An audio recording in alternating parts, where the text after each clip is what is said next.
Alright, if you're having issues first priming your pump when you're getting the pool started, or maybe you get a lot of air in it, or if your water's below, or your system's below water level, and you find leaking at a large valve, here we have a Jandy 2-way. The 3-ways have the exact same problem, where a lot of times if you're pulling in a lot of air when running the pump, you might check the gaskets and stuff inside.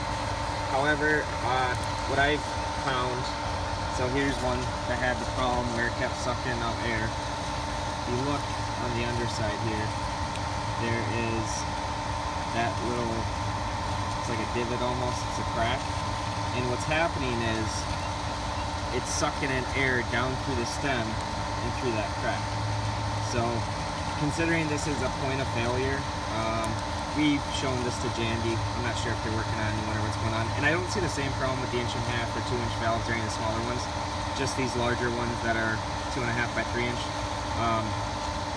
What I usually do, and I had just had this in the work truck, so I just figured I'd do a quick video, is if I don't replace it, since it'll happen again, is I'll just squirt some silicone, tomato 1 or something down there, and then I'll screw the cap back on with a little bit of Teflon on it, just to seal it up.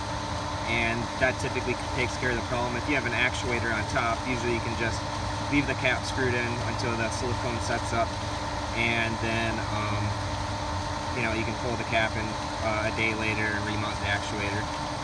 But I've had them where they've completely worn through here and there's a hole all the way, but this one's just a small crack, and usually that's the fix that I do. But yeah, so just a point of failure in these larger valves, something to keep in mind if you have issues priming your pump, if you have like 2.5 by 3-inch pump.